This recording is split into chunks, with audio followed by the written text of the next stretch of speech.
Yeah, we just on some. Yeah, nah, Chuck, man, good to have you around, though, bro. You know what I mean? Absolutely. This gonna be. I believe this to be a great conversation for the And people, people though, go back bro. on it, after the fact, take the time, research it, check the sources. Boom. Yeah, man, shoot, man, just being able to put a presentation together with some accurate sources, man, that's a shoot, bro. Yeah. You know, we done came a long, long, long, Long long way. way, bro. Absolutely, man. And Yeah, I'm glad, and man. you still holding it down, man. Hmm. Shit, Yeah, and you I know what? commend you on your patience. Yeah, man, you still holding it down. Uh, Shit, yeah, I commend you on your yeah, you patience. gotta turn your screen. I think you might have your Oh, YouTube on. hold on. YouTube, man. Yeah, you gotta turn your screen. I think you might have your YouTube on. Hey, Cedric, Oh my. we know we live, Cedric. Come on, bro. We just kicking it for a second. Yeah, you gotta turn off Yeah, your my bad. YouTube. Hold on, brother. I'm gonna mute you out. Yeah, just turn your YouTube. Got to be. I think your YouTube is on in on your background. All right. Yeah, I think that's gone right there, man. But yeah, Chuck, man, you know I didn't know you for years, man. I mean, man, crazy, bro. So we about to go ahead and get into this series presentation you got, man. And I just appreciate your work, man, on some real thing, man. So Oh, likewise, yeah, likewise. man, you good dude, man. You know, we share mutual friends, yo. You never let that shit get in the way and mix it in. You stay right Yeah, with I be crossing everybody's line. You must be like, yeah, you know what I'm man. saying, yo. Yeah, man. So Hey man, shit, I've known you. I think I'm probably one of the ones that known you the longest for the most part. it's not for the most part. You see me in my infancy. I mean, going back to the 90s. Yeah, what? Mm-hmm. Man, back when you had them banging tapes, man. Goodness gracious, bro. So yeah, that man, shoot, man. We might as well just go ahead and get it going. Bobby Banger from the block, seen it all raw tough. Streets of Baltimore where survival's always rough. Joined the Marines fighting for a life he could save. But back in the hood, he felt like a runaway slave. Started an army, not of guns but of wisdom. I'm a rock squad, truth the anthem, we ain't just a God killer. Bobby Banger on his path for the truth. Empower the people, give them wisdom as the proof. Black power rising, knowledge shines like a light. He's fighting for the future, ready to ignite.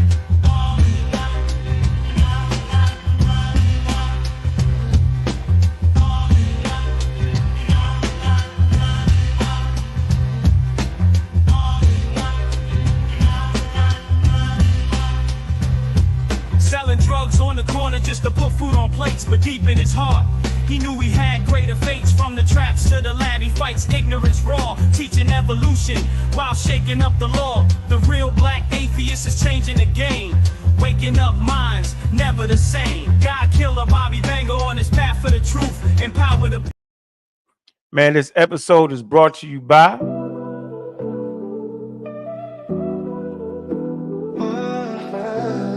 Hi, I'm Jill Waters, and I'm the creator of the Oasis for Teachers YouTube channel. I create content for teachers who are feeling burnt out and need a refreshing and rejuvenating.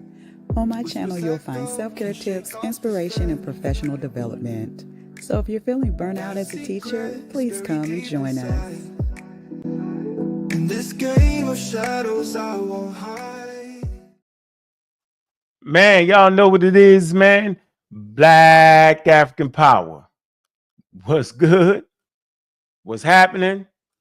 A well-organized lie defeats a disorganized truth every time. Woo-hoo-wee, man. Y'all already know what it is, man. It's God killing the house. And I come to do what I got to do, and I'm going to do what I got to do. I'm standing tall. I'm standing strong. Hey, Bobby Banging this bitch. What's good, man? Welcome to our Sunday show, man. Community of Skeptics, man. Man, we got a guest here, man, in our inaugural event, man. We dealing with interviews at the level where we sit back with brothers and sisters that bring expert information that fits the level. So, man, let me bring him on, man. Good friend of mine from way back. He knew me before I was the God killer, man. Let me bring him on here, man. Chuck Morgan. Chuck, what's up, man? You already know what it is, bro. My man, what's happening? Oh man, hey Chuck, it's been years. Like people don't even know that, man. Like my introduction to understanding and really really digging into that Bible, yo, came with you on this show. I ran across you on the show called the More Better. More Better. What was it? More No Better. better man. More Better, man. And Yeah. and you stood out like a sore thumb, bro. You Mhm. had the preacher on there, you had the radio host on there, Brother Rick. brother Rick, yeah, brother Rick, man. And Rick had that sword out for you. Mhm. And you was on there coming. I'm like, who the hell is this? We did this for hours and I hours. was. You were Go so start at serious. 12 into 6 in the morning. Arguing the Oh, date. was that long? Oh, you know what? You know what, bro? You kind of what you did was this is when I learned how to start to understand how there's more to it than meets the eye. You Mhm. start bringing. This is why this conversation is great for you, right? You start bringing different text, like the Enimai leash. You use the holy tablets to kind of feature those ancient stories, right? You use that, right? You use the Old Testament, the New Testament. You use the whole range because you say, well, wait a minute. This show is called Scriptures Unlimited. Yeah. That's what you stuck them at. That's what you stuck them with. The Scriptures Unlimited, and you brought all the scriptures. We So came that's where I first unlimited. met you at, bro. Yeah, man. Those were the days. Those are the days, man. And you got those tapes. I still got some of them tapes, man. Or you going through that Bible, bro. And that was really the foundation of how I really started to really being able to have that conversation, you know, seeing these ancient, the Anunnaki and all that. That's where I first got real familiar with it and how you use it, how you made the comparisons back then. Damn near 20 years ago, the Anunnaki, Elohim, as the preacher and the other guy was going through it, you was like, well, wait a minute, this is comfortable here. Bah, bah, bah. I remember in the real time, bro. So listen, man, welcome to our inaugural interview, man. Interview on the levels, man. And so I know you just finished your class, your beginning level of Sumerian language. I know you got your receipt. Let me see that receipt because we show receipts around here, bro. You just can't tell me you're learning Sumerian. I think you're working on your second. Yeah. All right, let me see. Let me hold on, make sure it's real. Hold on. It says completion. So you have completed what there, Chuck? You're Certified. certified on what, Chuck? Read it. Sumerian course, yeah. The Sumerian course. Got you. All right. And now you're working on what? The next level, what you talk to? Yeah, we're doing the intermediate. I'm already there. Beginning classes starting January with the Akkadian. I'm gonna work with Megan Lewis again and Gabriel Barra, one of my second Sumerian language instructor, and we're doing our thing. You know, just I mean, it's a hobby for me. I just enjoy it. You know, Of course. and it's good to be able to just just go through certain inscriptions and see it from say the Sumerian perspective, and that's what I get a kick out of. That's my thrill. But then it's always been about language. You know, even going back when we was dealing with different groups. In spite of everything else, the brothers that I knew, when they would study the Arabic or the Hebrew, it was always fascinating to me to watch them, kick it on the street. You know, so just because I think that so many people had got caught, or so many people were studying the Meta Nature. My whole fascination with the Mesopotamian thing, particularly with Sumerian, that goes all the way back to the 70s. So, watching Gilligan's Island was like the moment that I first came across it. In that episode, where they discovered tablets that washed up on the shore, and then the professor supposed to have been able to decipher. That was where I got my first tapping into that area, and it's been fascinated with it ever since. And it wasn't until the last couple of years that I really buckled down and just put my focus on the language itself, the grammar, and still moving with it. Yeah, you moving strong, man. First of all, man, let me give Take Brooks. The shadow, he has the green glow. Take Brooks has the green glow. Yeah, man, he's an official member, and I would like to shout you out, Take Brooks, for that donation you made a couple days ago while the show was going on. I didn't get a chance to shout you out, bro. I've been waiting for you to come back through, man. We appreciate your support, yo. We all need it, man. And big up to you, yo, to becoming a member of the channel, man. I'll drop the link. Moderators drop the link so other people can get the Green glow. You know what I'm saying? All day, every day. All right, man. So listen, let's get right into it, bro.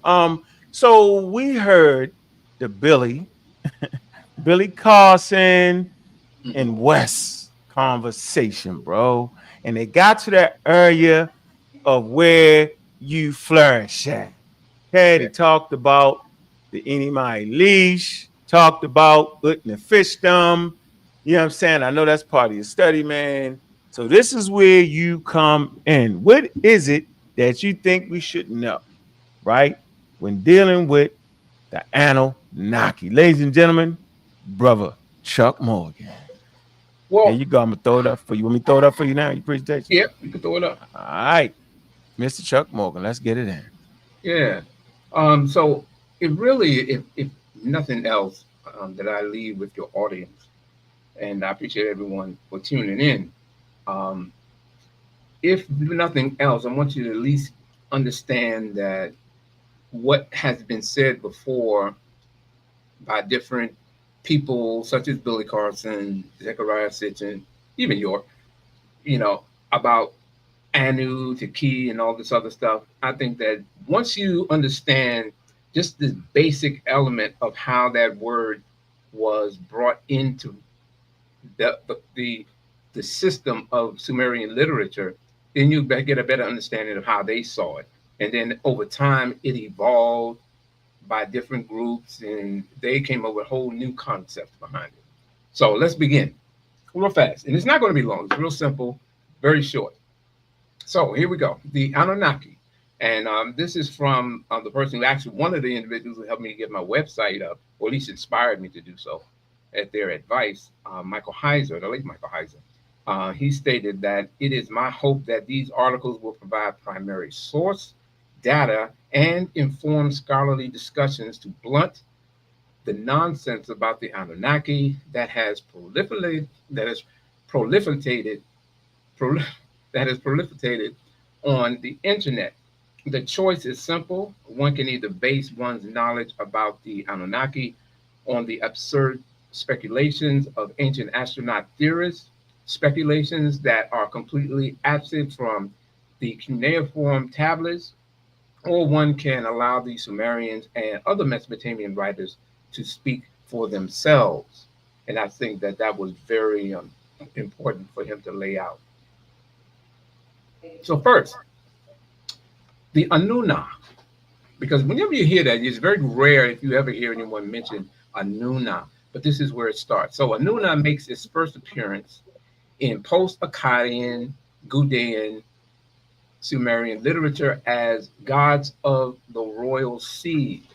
Now, this goes back about 2125 BC, or 4,149 years ago, and can be found in the cylinder inscription, the building of Ingirsu's temple, where it designates the gods of the Sumerian city, Lagash, minus the main god, who was Ingirsu, who was Gudaia's personal and beloved god.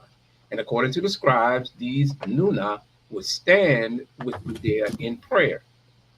One passage goes, he built the house of Ngirsu, and the royal seed of the land of Lagash stood by Gudea in prayer and supplication. And further on, it says, oh, you of the royal seed, may you pray for me. So I just wanted to get down here so you can see where it's coming from. All right. So Anunna is the word the Sumerians used, not Anunnaki. Not if you look at these little cuneiform characters, you have An, Na, and Ki. You won't find in Sumerian literature that these Anunna were sent from Anu to Ki. Zechariah Sitchin and Billy Carson have falsely claimed it was from that planet. The Sumerian text repeatedly and persistently stated that the Anunnaki came to Earth. The term literally means those who from heaven to earth came. That's not what the word means. And this passage is from Zechariah Sitchin's book, Genesis Revisited, page 30. If the Sumerians stated that, then it wouldn't be Anunnaki. It would literally be Anta Kalam She, from heaven to earth came. Anta Kalam She. An is the Sumerian sky god. Okay. Dingir is also used for heaven or sky. Ta is the ablative case ending from. So when you say from, when they attach these little case endings, it changes the meaning of words. So from showing motion to be away from something. So that's what ta would be there. Kalam is what is used for land, ground. Some people interpret it as earth. She follows kalam in this case, which is the terminative case marker to or towards going in a direction. So if Sitchin and Carson truly knew how to read and translate Sumerian, then they would have seen this in Sumerian writing. And this is, to me, further evidence that both Sitchin and Carson, they were either ignorant of this fact or they were intentionally lying. Now, I do know, and I've seen, excuse me, I've seen Billy Carson hold up Learn to Read Ancient Sumerian, the book by one of my instructors, Megan Lewis, who's a co-author. But if he truly did go through the book, he definitely would have known this, because in just the early stages of the basics of it, he would know about how case endings are applied to these words. But I think that was just more propaganda that he was just using, and he had no intention of being honest about it. So, Anunnaku, royal children or priestly offspring, gods of the Sumerian pantheon.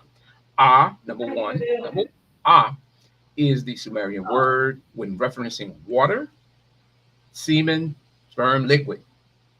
In Sumerian grammar, a single cuneiform sign can represent three things. A word, in this case, A2, which is house or temple.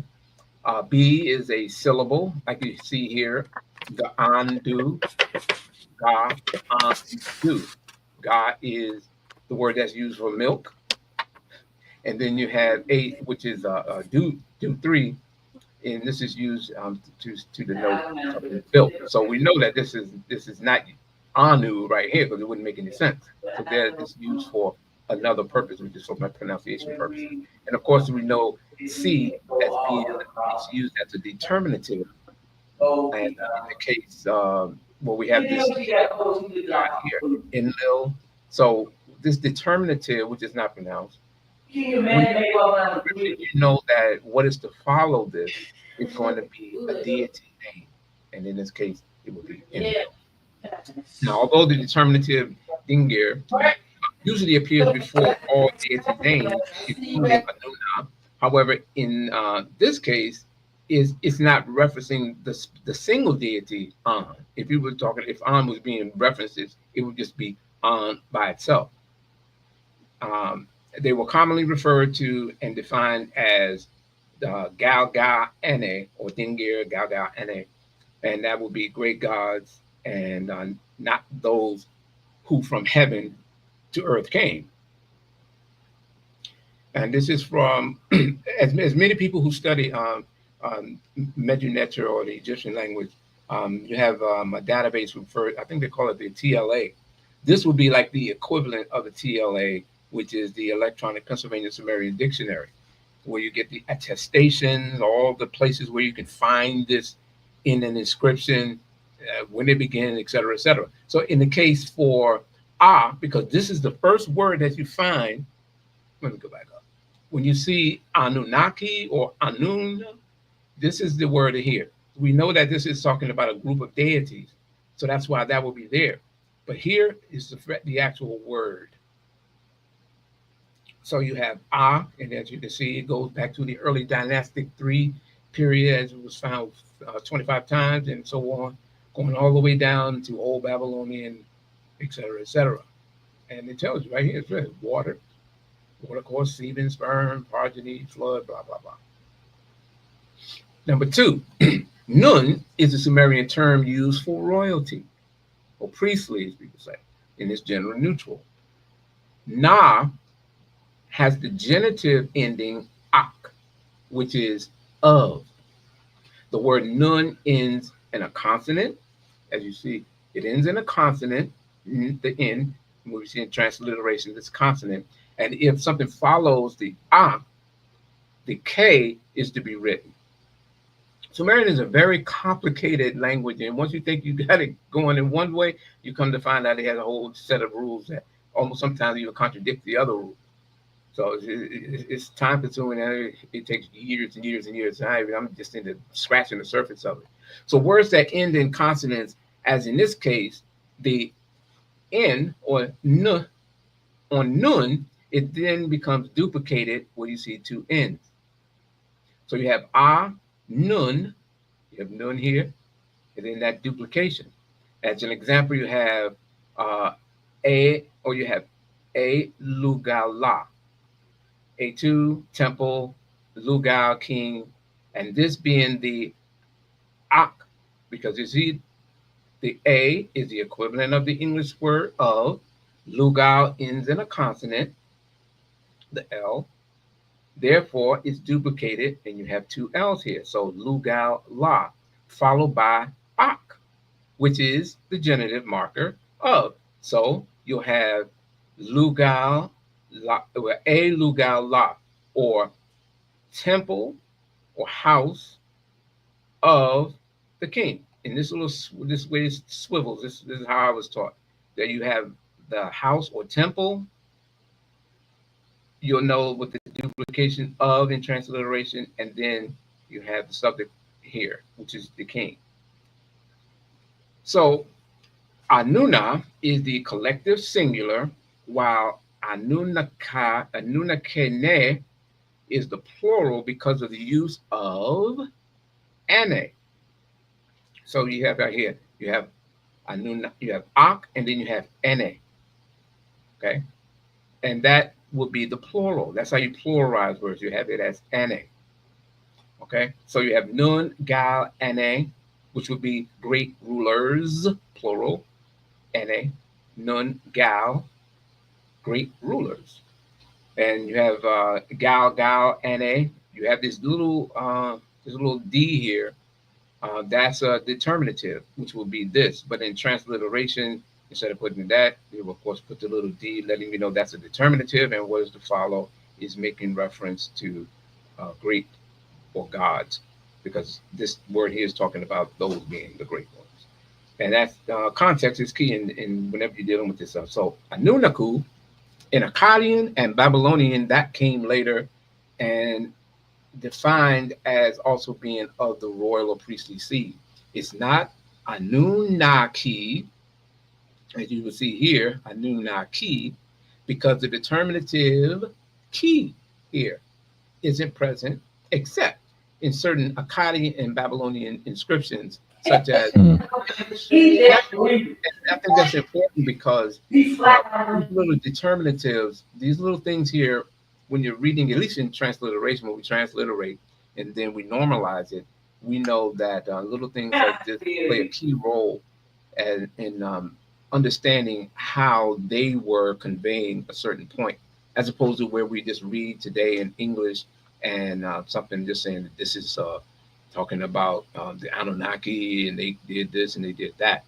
So that's the whole point I was trying to make with this, that the determinative key follows toponyms or place names such as Dingir, Ki, Lagash. And Lagash was the city, and that little right here, this is letting you know that it's talking about a place name. And these are just different variations of how it was used in Sumerian literature. You have Anna, gods of the sky. You have Kia, gods of the land. An-Kia, gods of the land and sky, and so on and so forth. In one of the last Sumerian attestations of the Anunna can be found in the inscription Lamet for Anun or Uruk. The Gudeans attacked Sumer, unalive the people. Sumer is nearly destroyed, as are the cities and the temples that these gods dwelled in, as line 71 states. They, fragment, missing line. Like stampeding goats, they tore apart the corpses of the population. They mutilated Sumer and the populace. They pulverized it as with a pestle. They destroyed its settlements and habitations. They razed them to ruin. They, they razed them to ruin. The best of Sumer they scattered like dust. They heaped up, missing line. They massacred its populace. They finished off young and old alike. They destroyed the city of the royal seas. They set it aflame. And this is line 71 from the Lament of Anunna. And as you can see in the inscription here, you have Anunna and so it's all right there. And this is an excellent book, and I highly recommend it for anyone that's trying to get to the basics and understanding of this whole word, Anunna, as where it's found in ancient scripts. So Anunnaku and Igigu, which most people say here now is Agigi, like the Sumerian Anunna, the Akkadian term Igigu and Anunnaku are confined to specific text genres. They only appear in the literary works, the myth epics, and hymns, as well as in the religious texts, the prayers, the incantations, and finally in the hymnal sections of the royal inscriptions. The absence of both terms in the other monumental inscriptions, especially in the economic and administrative documents, as well as in the name formation, shows that even in the 1500th year, Akkadian tradition, neither Igigu nor Anunnaku could obtain independent character and influence in the cult practice or folk religion.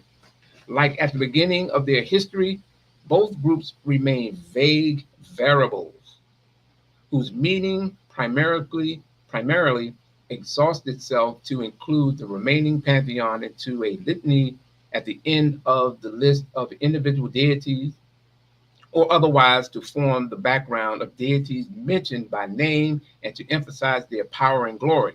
In the epic text, the Igigu as well as Anunnaku form a nameless mass of faces. I thought that was important because whenever you read any of these ancient texts and they start talking about the Anunnaki, you don't get a list of who these Anunnaki are by name. You just hear most people go Enlil, Enki, and Hersag, these type. That's basically what you hear. But with all of them, they're just vague. It's just a general blanket term for gods, and they have different amounts. You have some says that it was 7, then others say it was 50, then 300, then 600, and on and on and on, which we'll point out right now. Anunnaku. The Anunnaku is a loan word from the Sumerian and goes back to the genitive word combination Anunna of the royal seed. The available data on the amount of Anunnaku cannot be fully determined. These Anunnaku, who were counted by the hundreds in the god group and are not specified by name in either Sumerian, Akkadian, nor Babylonian literature. The Akkadian tradition knows several collective terms for these gods. You have Ilu, Rabatum, great gods, Ilu, Matim, the gods of the land, and so forth. Anunnaku appears as underworld gods in the Enuma Anu Enlil. That's a specific text. Enuma Anu Enlil. Now, in that text, it includes Marduk, who, in one of the many creation epics of how human beings were created, he is one who's responsible for the creation of people. Where I put a little excerpt. This is coming out of the Enuma Elish text. I will condense blood and produce bones. I shall make stand a human being. Let man be its name. Labor of the gods will be imposed upon them. You can find that in tablet 6, line 5 through 8. Now, Igigu, or Igigi, the name Igigu is ambiguous with no linguistic interpretation, which is why people are real confused about it, and they pretty much come up with anything regarding it because there's no real paper trail on it. Because both the modern etymology as well as attempts to locate ancient Mesopotamian glossaries which preserve the semantics of sumergrams, their phonetic value, and their Akkadian or other language equivalents, its lexical list can't be found. Now, I don't want to necessarily go through this, but this is coming from the prestigious, openly rich, annotated cuneiform corpus, or ORAC, which you can pull up. This is released through the University of Pennsylvania, and it gives you a pretty good breakdown of the term Igigu, and it's equally being complicated and in need of a comprehensive new study. And on and on. I guess if you pause this when watching the video, you can probably go through it, or you can go right to that website. It's real easy to pull up. Just Google it.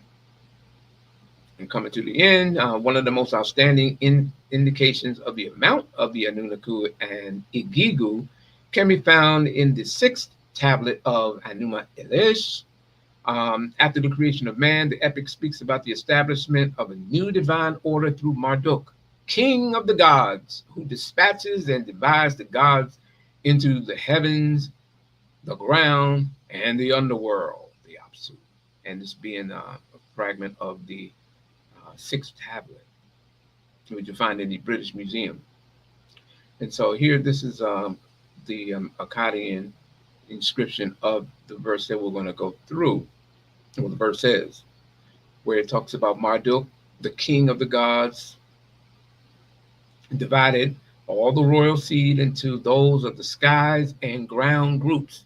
He assigned Anu to guard his instructions. He, Marduk, established a garrison of 300 in the heavens. Then he designated those for the netherworld. 600 he made dwell in heaven and the netherworld. All the royal seeds of heaven, the 300 Igigu gods of heaven, and the 600 of Apsu. And you can find this in the 6th tablet as well. Now, this is what I did. I try to go, I merged it all. So you go with the 39 through 46, and then 68 through 69, where that point is made clear. And you can pull this up. You can pull up any translation of the Anunna Elish Tablet 6. And this particular thing goes in starting at line 39. So in conclusion, this again coming from Michael Heiser's book, where you'll find Adam Falkenstein, his translation by Dorothea Clapper. It is significant that the evidence for Anunna, as well as those for Dingir, Gal, and other aforementioned designations, can exhaustively be found in literary texts. They are not mentioned in the numerous administrative documents that deal with the offering for different deities. Neither do any temple exist that would have been dedicated to the Anunnaku or to one of the mentioned groups of gods. You'll find, like in Nippur or what's the word? Nibiru, you'll find that being the sacred temple of Enlil, but you won't find one for the Anunnaki. So neither do any temples exist that would have been dedicated to the Anunnaku or to one of the mentioned group of gods. This shows that the ideas pertaining to the Anunnaku did not gain any influence on cult practice. The fact that they do not appear in personal names either further indicates that the Anunnaku gods as a group among gods were not included in the sphere of the private religious world. And that is the end. And that's it.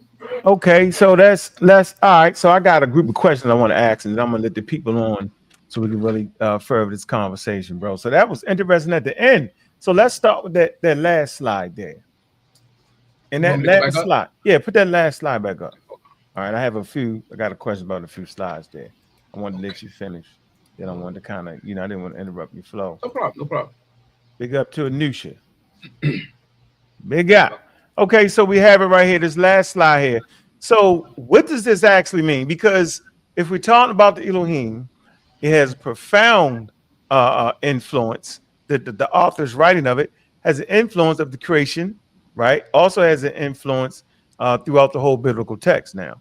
So we see that. So what is this saying? Would this be like strictly the deities of royalty, or what are they actually saying? Since it has no direct influence on the actual religion itself. That's interesting. Well, because well, it's basically like this.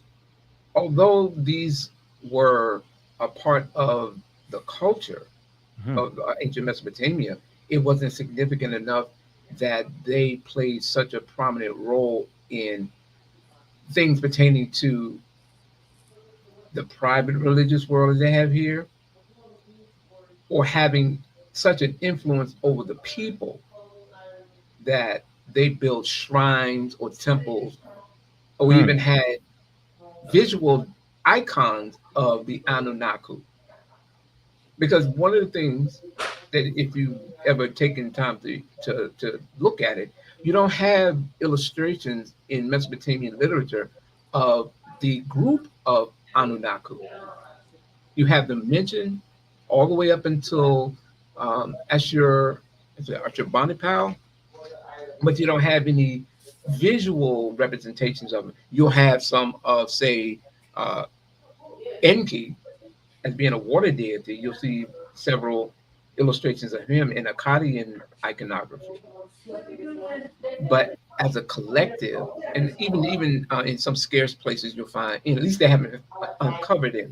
But as a collective group, Anunnaku, even if there were, say, 10 or 7, you Mhm. don't have them depicted visually, which is an indication that they looked at it. I can speculate. They looked at it as being what it was, just you know, stories, mythical stories. Mm. Wow. Okay, let's go back to the slide before that. Hmm. Let's see. Click one more slide. Hmm. One more. Is this the one talking about the underworld? Yeah, this yeah. Okay, so question. So would the underworld be comparable to heaven or hell? Or Well, what? they have how they would now, according to the Akkadians, Okay.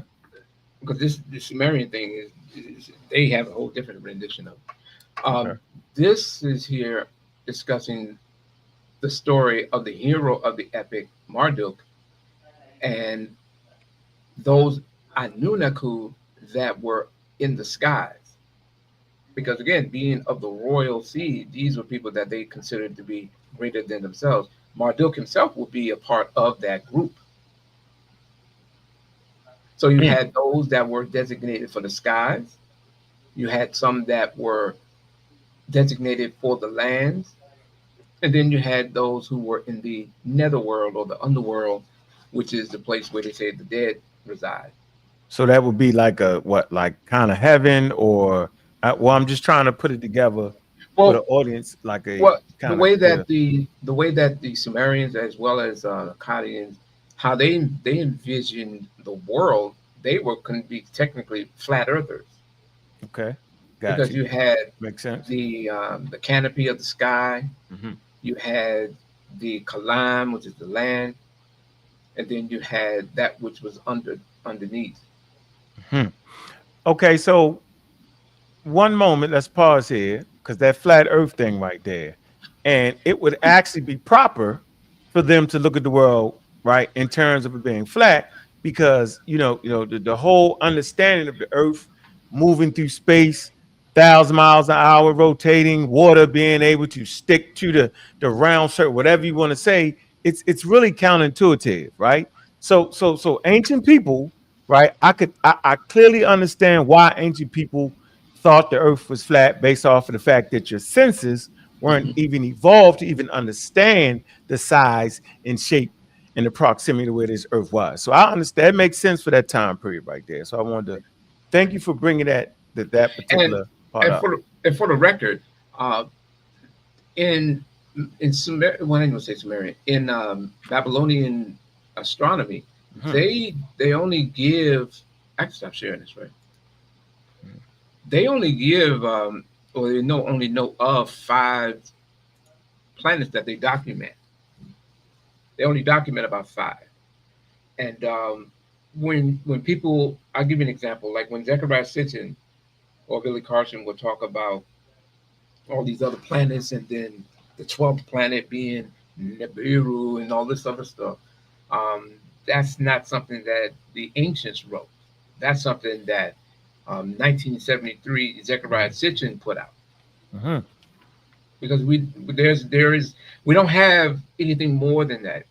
Those 5 known planets that they could see and Mm. document. So Mhm. with the Makes sense. inscription Mu'apen, which is a Babylonian astronomy text, which Mhm. it mentions these planets, um, the star systems, constellations, all of this stuff that they documented in literature, Mhm. in ancient literature, about what their astronomers could witness.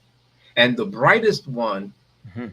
depending on the time of the year, seemed to move across the sky, and that was referred to as Neberu. No, Neberu. Oh, say it ain't so. Now that you know that pops up in the cult of Malachi York.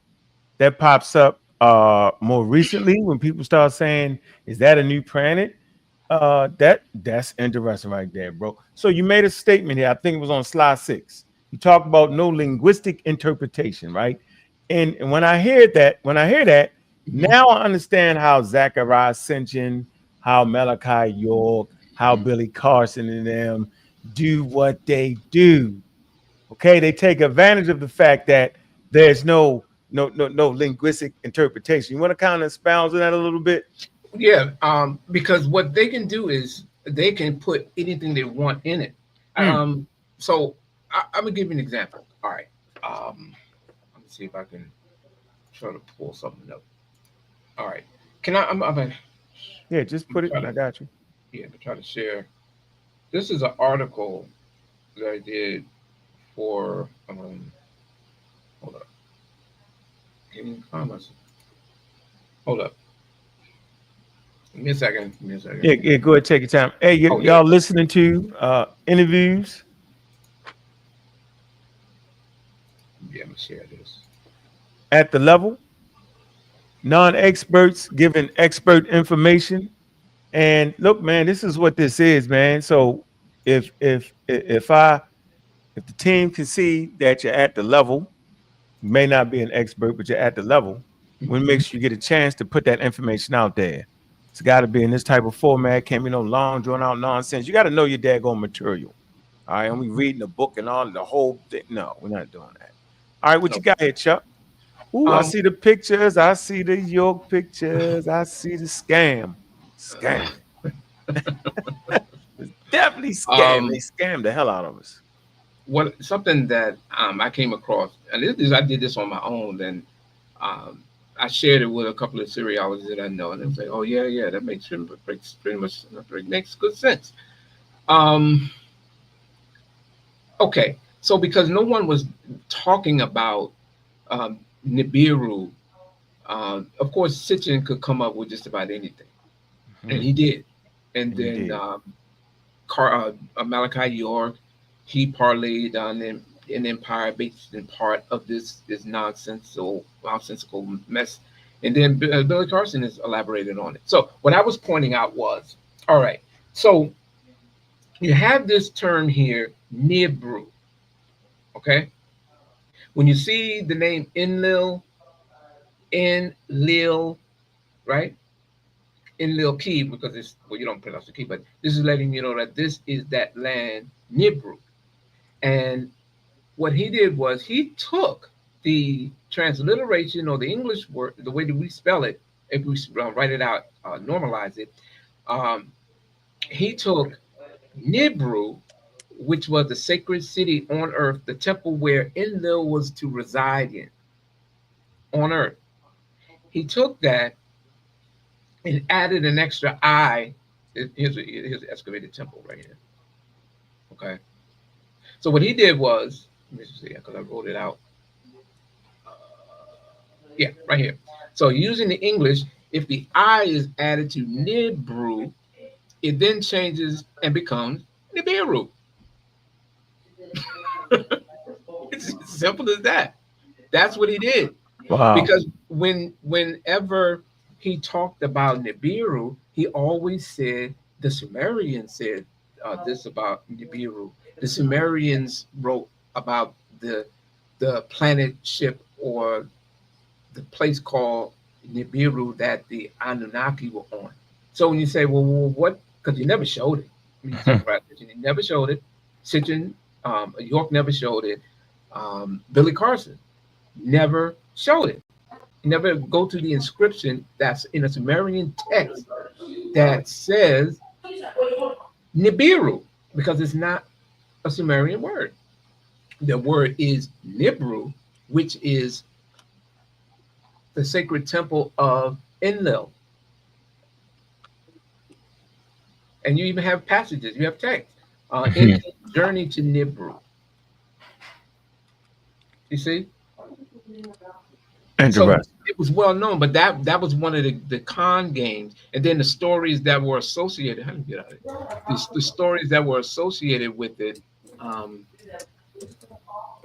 oh, so the stories that were associated with it, like saying that there were 12 planets, and then Nibiru comes through every 3,600 years, and then it collided with. Hold on, let me find it. I'm gonna pull something else up.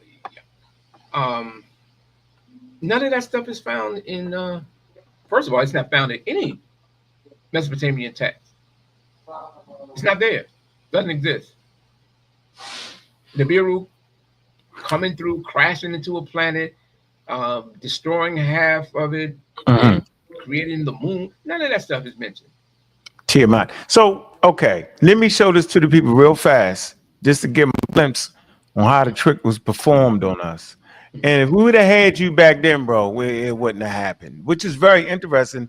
And we know people continue to based off Billy Carson's last hoorah, we see people are continuing the pseudoisms. And so right here, here's your guy. This is Zachariah Sitchin, right? He's the one. And what is he famous for? His work was criticized for flawed methodology, ignoring archaeological and historical evidence, and mistranslating the ancient texts, as well as for incorrect astronomical and scientific claims. This is what brother just finished killing. This is what you just put the rest there, bro. Yeah, All right, Chuck. yeah. You But know, you one go ahead. last thing, if I could, because this is along that same line, and I just wanted to share this last.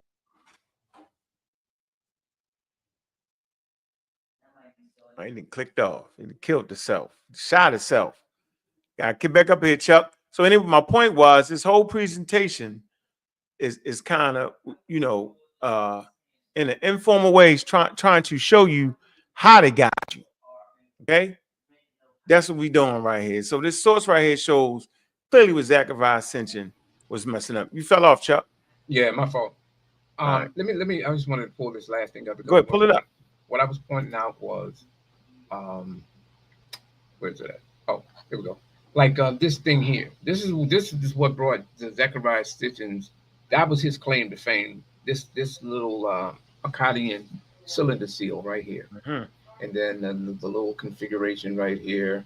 mhm. So what he didn't really expound on was the fact that in the text Enuma Anu Enlil, uh, they give you those that they literally name those five planets. So you have right here.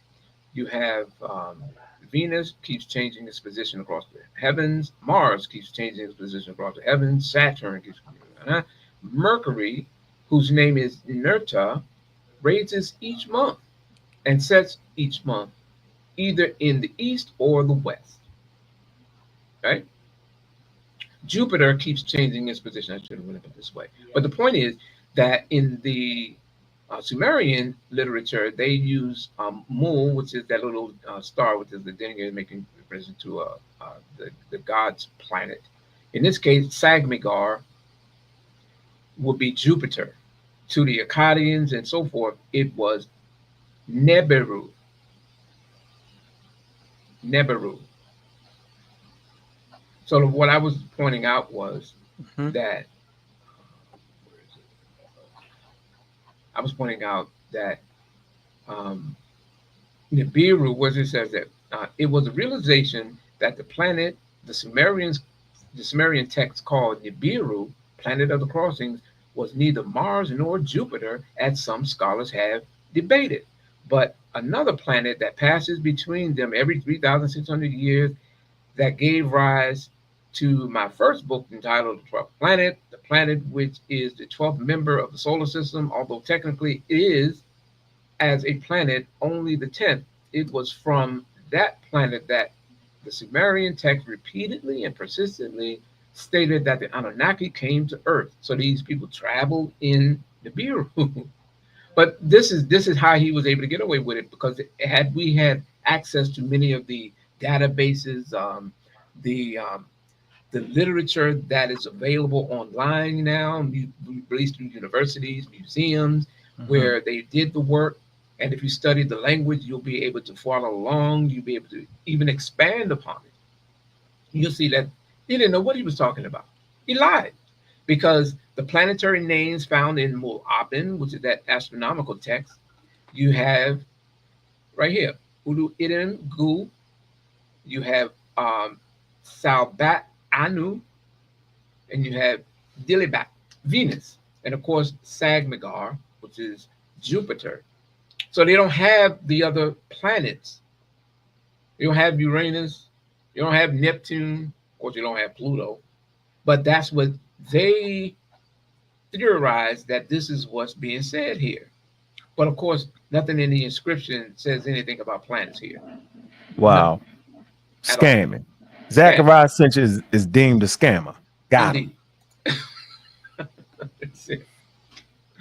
And that's about it. He's the platform that they all jumped off of. That right there, that's the foundation of the whole thing that y'all hear permeating through the conscious community. I say it all the time, man. You get discredited Europeans. It's the foundation of the conscious community. So the point that I was trying to say, and what I was hoping, that if you leave with nothing else, understand that when they talk about Anunnaki, they're not talking about some space people riding a craft, going across the solar system, and then bumping into Earth, and then out of sympathy came to Earth to get some gold and take back to some planet. Nor do they have sympathy and then they create human beings by taking monkeys and then jumpstart an evolution by mixing their blood. That's not in any of these ancient texts. If you read any of those ancient creation epics, they have many, and they have different variations of it, but none of them goes into any detail talking about mixing any blood with primates, et cetera, et cetera. So we got people coming in the building to ask questions. I would like to ask this last question before I start letting people up to ask the question, man. Big up, like and subscribe to the channels, man. Like and subscribe to the Pseudo Killers, Community Skeptics, man. Show some love, show some support, man. And we appreciate our good brother Chuck Morgan coming through with this clarity that would have saved all of us if we would have had it prior to. I mean, I was in it, so I was out there pushing it too. I was promoting it, but I woke up. Woke up fast. Appreciate that. So my question is, what I think I want to say, you talked about the Akkadians, you talked about the Gutians, right? And so the Sumerians actually predate them. Am I correct in that? And would the Sumerians be a Bantu speaking people? Would they be black people? That's my question. Okay. Well, from what we know and from what Assyriologists have presented is the Akkadians and the people called Sumerian Sanginga. They lived amongst each other. They lived pretty, harmonious up until the time that Sharukan or Sargon started dominating and taking over territories and uh, rounding up city states.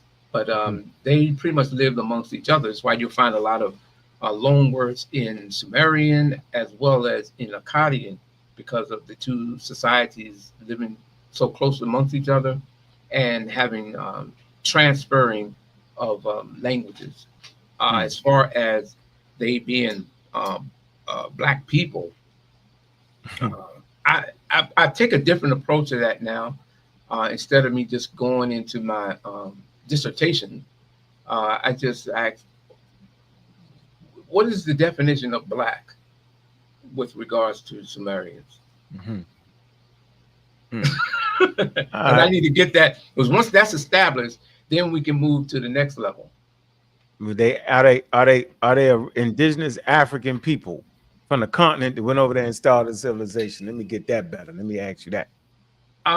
As far as that being the case, I haven't seen any evidence from Sumerian literature that confirms it.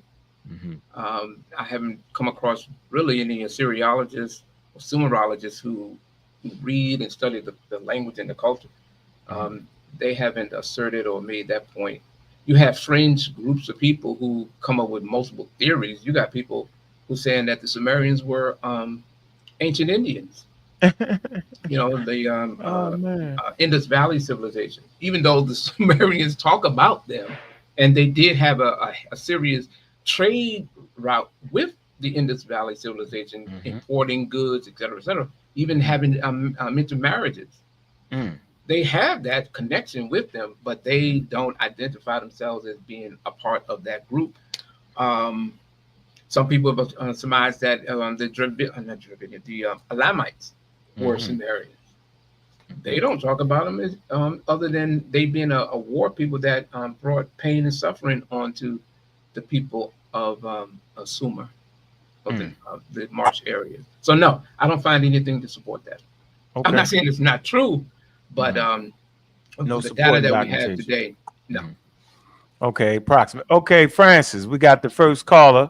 What's your question for Brother Chuck, man? What's going on, Francis, man? Welcome to the platform, man. Welcome to the show. Brother Chuck, what's going on? How are you? Let me ask a question. Is any truth to the fact that Medu-neter could be a key to deciphering some of the languages that you're talking about, or is that not true at all? Well, I don't anymore. I don't study Medu-neter. I did take a couple of classes with Brother Wajaru, but my fascination was more with this, and academically, is that connection is just not there. Again, you do have people on the fringe of society when it comes to this stuff that are making all kinds of claims and putting up words and trying to use cognizance and this and that. But the wordings, the terms that's being used, we just don't find them in Sumerian. Because depending on, if you were to take the glossary of the words that individuals may be trying to use either in from Sanskrit or just Egyptian language, you would have to go and take the individual word by word to find out if that is indeed a Sumerian term or an Akkadian term, is it a loan word, and so forth. But in as it stands today in academia, no.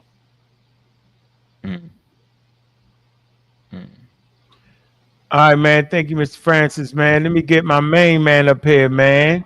In the army of pseudo killers, man. What's up, Christian, no Christian, and all that?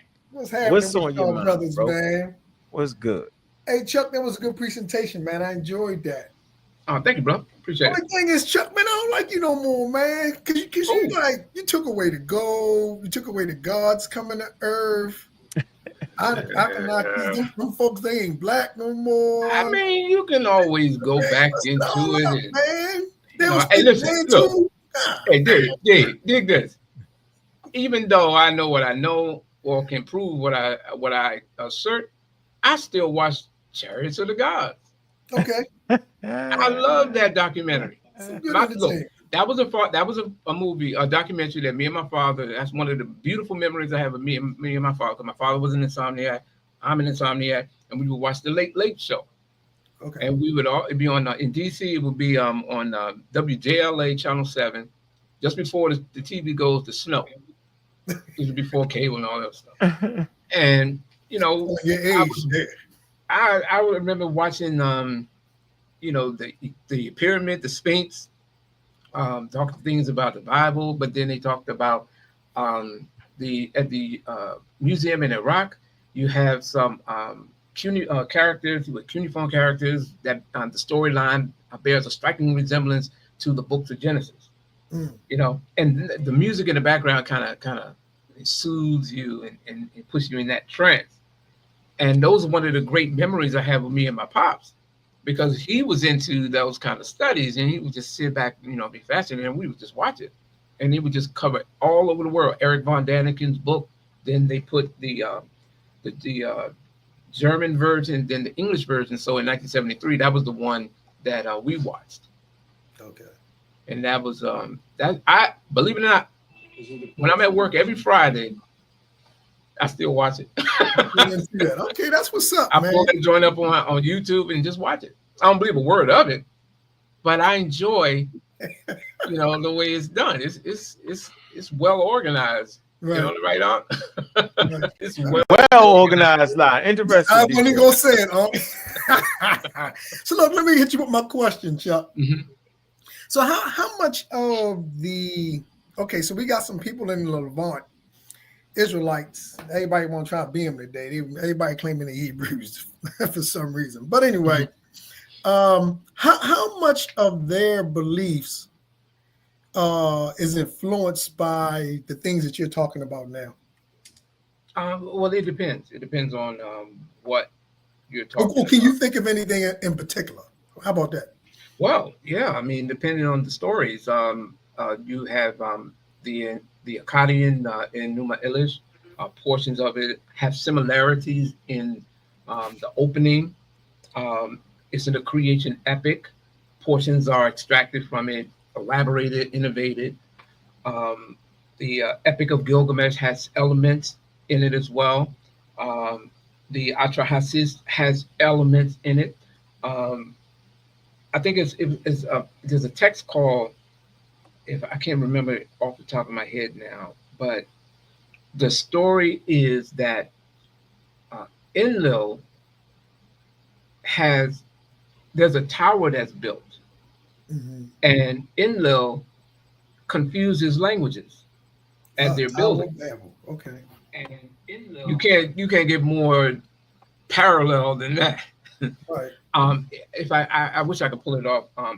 Emerkar, I think it's called Emerkar or something. I'm sorry, I can't remember it off the top of my head. I did an article on it. I don't know if I can pull it up.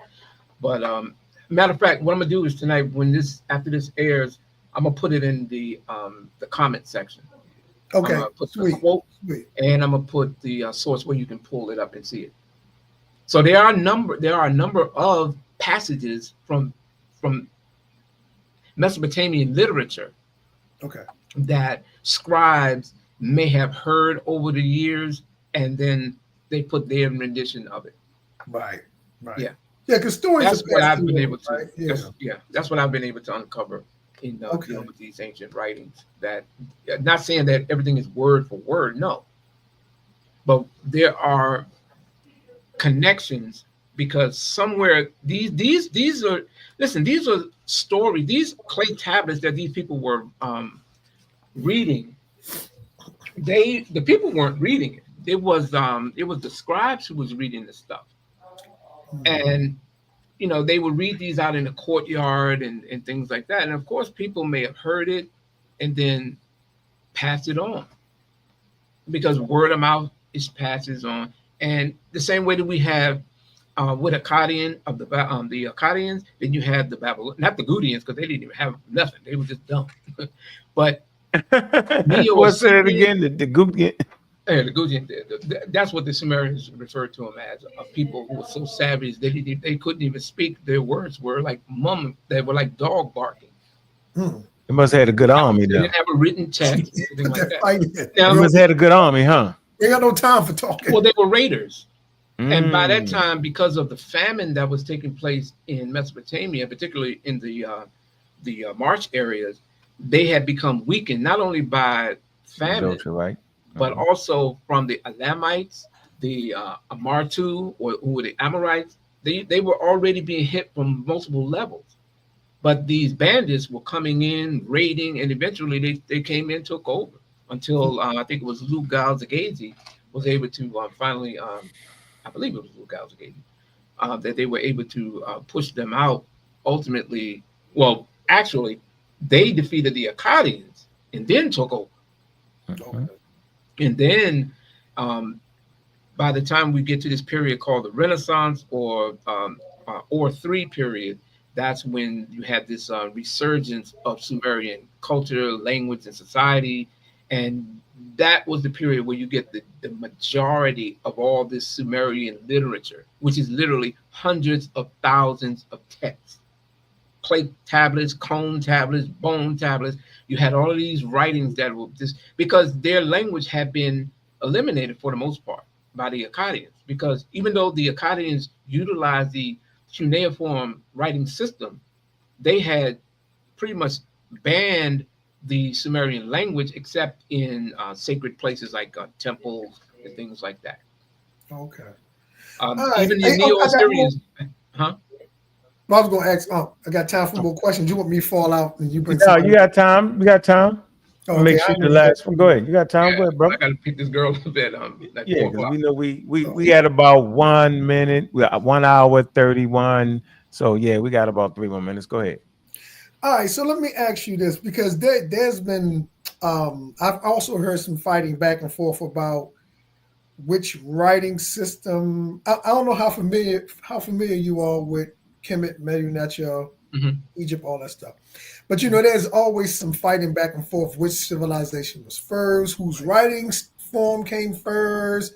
Who borrowed from? Because there's one guy. I don't want to call his name. I don't want to give him shine. No, you go ahead and say. But there's one guy. He don't count. stands 10 toes down that the Medu is a borrowed system from cuneiform.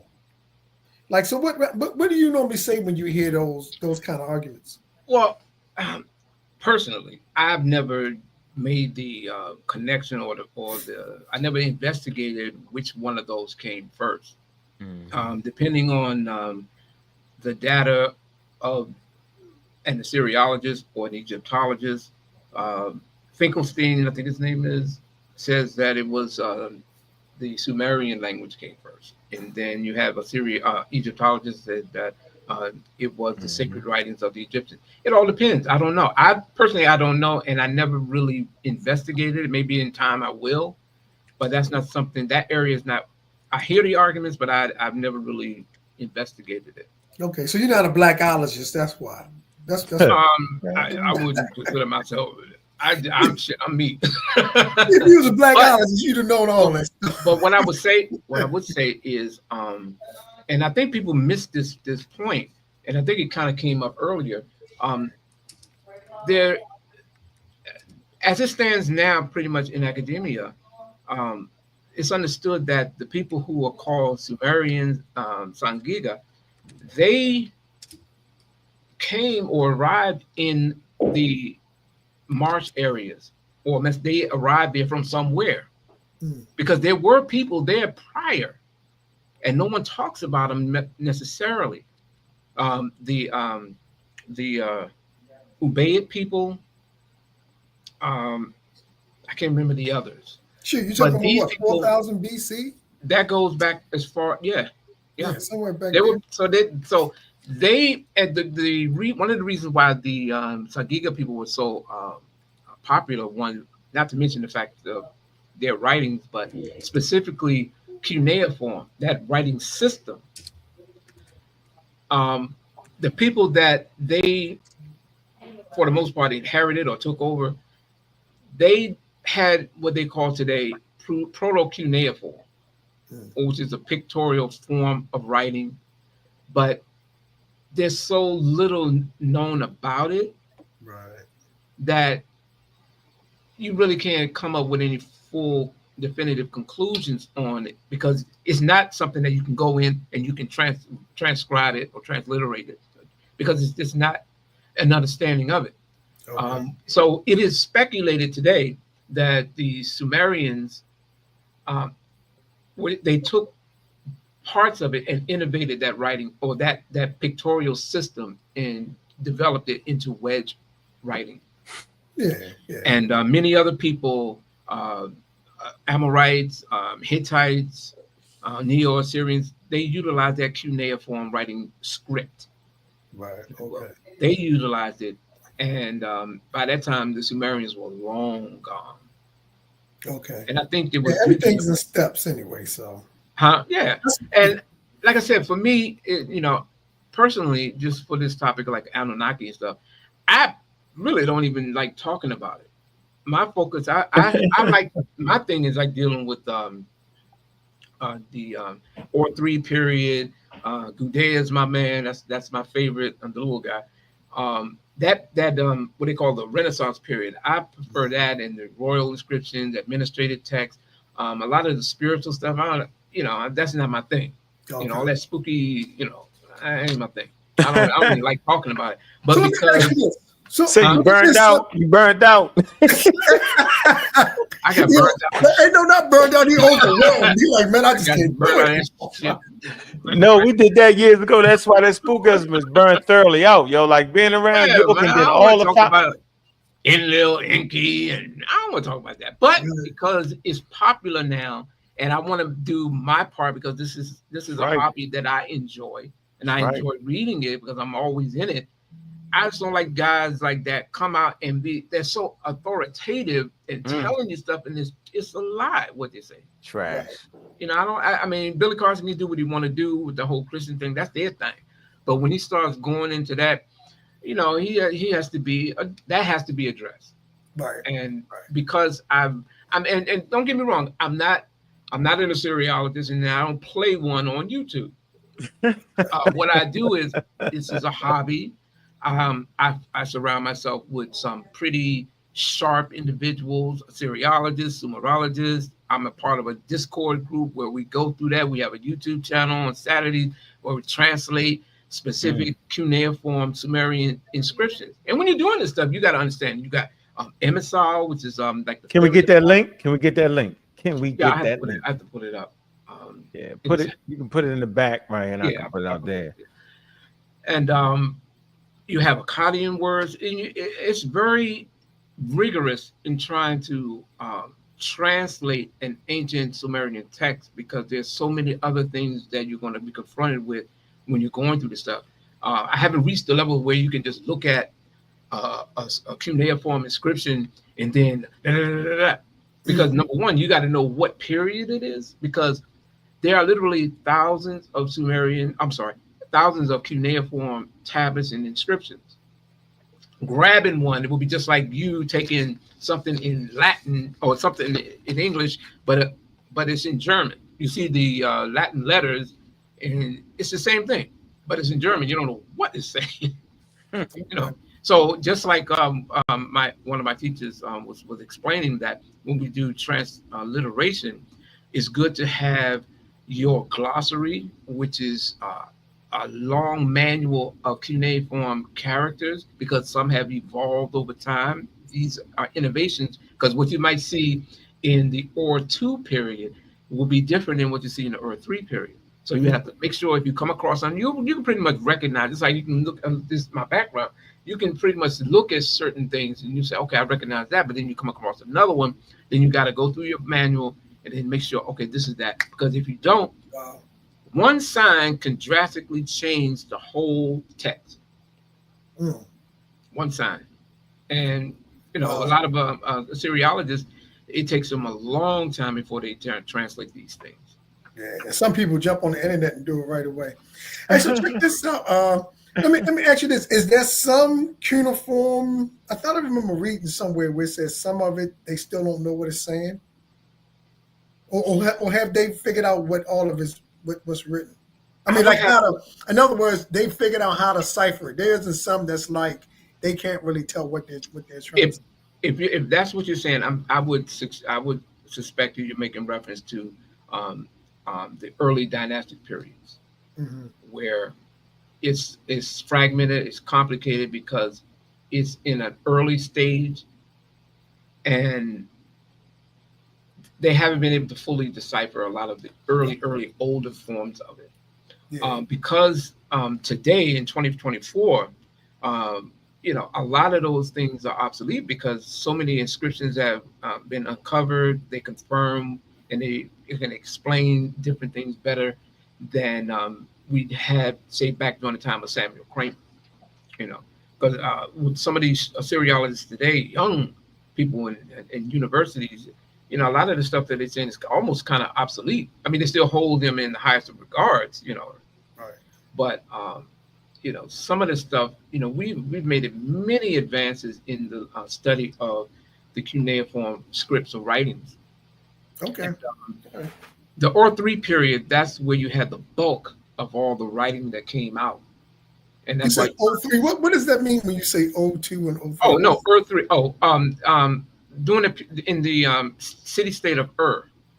Oh, you are. Yeah, Okay, I got Ur you. 3, and the 3 is during that what they call the third dynasty period, which would be in some people call the Renaissance period, Got you. where and this was Is that where Abraham came from? some people say. Or Chaldea. Some people say I'm that, just messing. but I'm just messing. Go ahead. that was because coming from that period where you had the Guti and then you had the Akkadians that pushed Sumerian out. They what was his name? Ornamu, Gudea, Blagash, um, um, Shogi. These kings they went on a serious campaign to renovate and reestablish Sumerian language and literature as being prominent as it once was, at least in the second dynastic period, prior to the Akkadian takeover. So all the stuff that we find, like Anunna, Sangiga, where people saying the blackheads, all that stuff comes in the latter part. Okay. Because if you look at some of the earlier writings, the Sumerians refer to themselves just as the Akkadians used the word Zamakagadi, which was their poetic way in writing to talk about a special people that were like the flocks of the gods, Sangiga, because the Sumerians referred to themselves as Nam Ulu, the people. Okay. And so the Akkadians, they have a word, Zamakagadi, which is also the people, but they translated it as black heads. And that's what, since the 1990s, the latter part of the 1990s, certain people took black heads and then flipped the script and said they talking about the Sumerians were black people. There you go. I knew it. And now, I mean, the people that I know, they say it's so ridiculous. What's the point of entertaining it? But I'm saying, and I told the dude, I said, look, this is how Sitchin was able to flourish with his misinformation over the years. Y'all should have jumped on his ass back then. Michael Heiser came out and he challenged Sitchin to a debate about proving what you say to be accurate based on the inscriptions of the ancient peoples that you're saying this is from. He didn't do it. He was smart. He didn't pull a Billy Carson. Yeah, he was sharp. He knew not to do that. They bumped He it said, up. no. So he went to his Hold grave. Catch me out He there. went to his grave saying, I ain't doing it. Chuck, And maybe Chuck. both of them are up there or down there arguing their point. Hey Chuck. Hey Chuck. Huh? We coming to an end. I'm not trying to put you in the middle of nothing. Yeah. Hold on. But I gotta say it. Yeah, no, they weren't white either. Hold on. No. I gotta say it, Chuck. Chuck don't got nothing to do with what I'm about to say. Oh. Nothing to do. Get him out of here. Before this go to him. There was a time not so long ago where there was supposed to be a debate talking about Sumerian and Bantu. Yeah. Some kind of way, I'm not gonna mention his name, the greatest all time, in some kind of way that debate didn't happen. I'm gonna stop it right there. Well, They had black heads, man. So I know what had happened. It was What happened? What had happened, Chuck? well, it's real simple. There was, and I don't want to mention anybody's name, but there You was ain't like me. something that happened in a chat that was live, and it was very disrespectful. And then even the person who was going to do the debate was literally laughed at, and it was he interpreted it as being very unprofessional. And then some other people who watched that, you know, and I got the text messages about that, and they were saying that you shouldn't even deal with that because some people are using that and they're attacking certain Egyptologists, and they're using it. It's not even worth your time to even do that. And you know, that was what I witnessed. You know, it is what it is. I mean, that was what happened. It wasn't because anybody had any superseding information, you know, because I mean that stuff can be poo-pooed in no time. You know, 86. Chuck, that's why I want you to know, Chuck. I want you to know, Chuck. That's why it's so important for people like you and the pseudo killers community, skeptic, because we can actually, you know, we can provide that expert material and not ruin our careers based off of the foolery that goes on in the internet. I mean, you got to understand that some of these people, especially this person who was going to do the debate, that was one of my teachers, and you know, they don't just deal with that. I mean, this dude, you know, he's right now at the university in China doing translations of Chinese literature over there, and he was just at a point where his career is getting ready to, you know, really shoot off, and then to see his name being maligned, you know, online, you know. Yeah, see, like, somebody would have got beat up that day. Guarantee you. Yeah. Somebody would have got I'm beat telling up you, that would have day. been because the arrogance of both parties would have been something. I would just sat back and with my popcorn and just enjoyed it. I mean, I'm an arrogant motherfucker myself, you know. I don't take prisoners, but you know, that would have been fun to watch. It would have been fun to watch because they were sniping each other in the private chat we had. And I thought that was funny too. But all right, I'm gonna get out of here. Hey, Chuck, thanks for coming through, man. Stop back, bro. Hey, anytime, Yeah, bud. Chuck got it anytime. And if you ever get the definition of black, make sure you share it with me. I'm looking forward to. Won't nobody never answer me. Come on, bro. Hey, look, I got a PowerPoint, but it's so long. I got like 150 slides. It's I ain't gonna say rebuttal, but it's a response to someone that critiqued my initial presentation on Garfield's show about the Sumerians were they black. Well, let me know when you want to do that. I'm gonna shut up and let you fire them 100. Time consuming, right. But it's called Did the Sumerians have black heads? Yeah, hey Chuck, let me know when you want to fire that sideball. All right, that's a bet. I'm gonna do like this. I'm gonna say, Chuck, please. Go ahead and beat up Assad. My fault. Come on, man. I'm gonna get somebody in trouble. I'm going. He gonna get me in trouble. Shit, I stand on mine. All the way.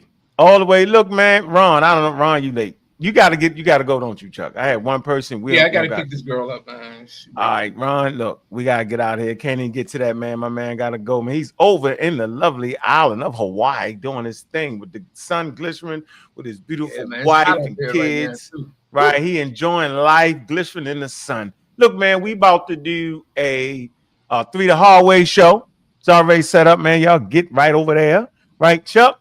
We appreciate you coming through. I'll be listening. I'll be on the road listening. Okay. Appreciate you coming through for our first. I appreciate you for allowing me to come in and share this little bit of information. I always appreciate this. And thank you for those who are listening as well. Oh, man, look, man, you actually, you know what I'm saying? I'm good to have you this first interviews at the level with you, bro. Inaugural event, right? Those who have studied hard to qualify themselves, right? To bring us expert material. All right. Never to confuse them with the experts, but the material they present is right there where it's supposed to be, man. I appreciate everybody coming through, man. Like and subscribe, man. Make sure y'all get over to 3 the Hard Way. It's happening in 10 minutes, man. Y'all can come with some more question board, man. We're enjoying this educational level. Chuck, man, look, bro, I'm going to tell you like this, man. Boy, where was you when we really needed you back in the day? I guess you was caught up with me. Yeah, we was out there messing with them fools. No, you was out there with CDs taking over. Boy, don't miss shit. When I was in Baltimore, I had my store on North Avenue. Mm-hmm. All eyes on Egypt. Oh, yeah, that's right. You had the store. I forgot. Oh man, you can't never joke me. You had the store. Yeah, man. Wow. Hey, look, I would walk that. My girl would run the store, and I would walk with my table down to Mont Diamond Mall. No. I went down to what's that? Damn, what's that place where all the crackheads was hanging? The meth addicts. What was it? Yep, down there off Lexington Market. Yeah, you down there Lexington Market, bro, with the market. Yeah, every day. I was still there. Had the brother from the Nation of Islam, the tall brother, used to have the paper. Mm-hmm. Yeah, man. And then Saturdays, the Israeli church would pop up. Yeah, we debated them, man. Took the bullhorn, and I set up some of the sharpest brothers who spoke Arabic, and we battled that day.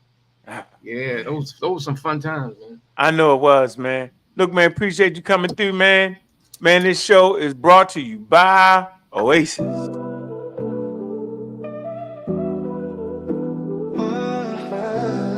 Hi, I'm J.L. Waters, and I'm the creator of the Oasis for Teachers YouTube channel. I create content for teachers who are feeling burnt out and need a refreshing and rejuvenating. On my channel, you'll find self-care tips, inspiration, and professional development. So if you're feeling burnt out as a teacher, please come and join us. In this game of shadows, I won't hide. Bonnie banger from the block, seen it all raw tough. Streets of Baltimore where survival's always rough. Joined the Marines fighting for a life he could save. But back in the hood, he felt like a runaway slave. Started an army, not of guns but of wisdom. I'm a rock squad, truth the anthem, we ain't just a God killer. Bobby Banger on his path for the truth. Empower the people, give them wisdom as the proof. Black power rising, knowledge shines like a light. He's fighting for the future, ready to ignite.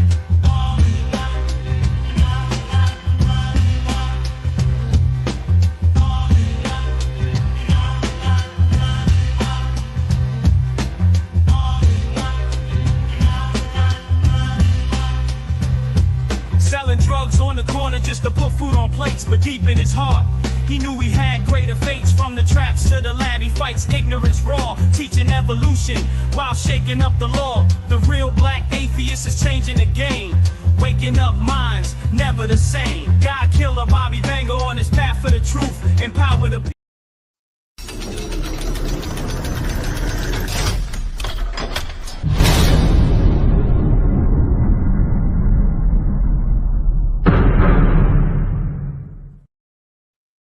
Man, look, man, this was a powerful show, man. Interviews at the level, man. Bringing you non-experts that's dedicated to bringing you expert material, expert source material, and giving it to you in plain English, man. Look, man, we about to go ahead over. Y'all know what it is, the 3 the Hard Way, that banging show. Y'all can get up here with your Sumerian questions, anything you want, any questions. We talking about anything. You want to talk about Black Egypt. You want to talk about Sarah, anything you want to talk about, right? It's going down. Man, I appreciate everybody coming through in the chat, man. Look, man, do me a favor, man. Show some love and hit the Cash App, man. Stop playing. Man, if you can't do that, join the daggone channel, man. Goodness gracious, $2.99 a month, man. We're going to start putting some material on there that only y'all can get to first, man. Man, that's a small donation on a monthly basis, man, that help keep the channel curated, man, and on the damn level, man. With that, man, I appreciate y'all. Y'all know what it is, man. And with that, I'm your host, God Killer, and I'm out.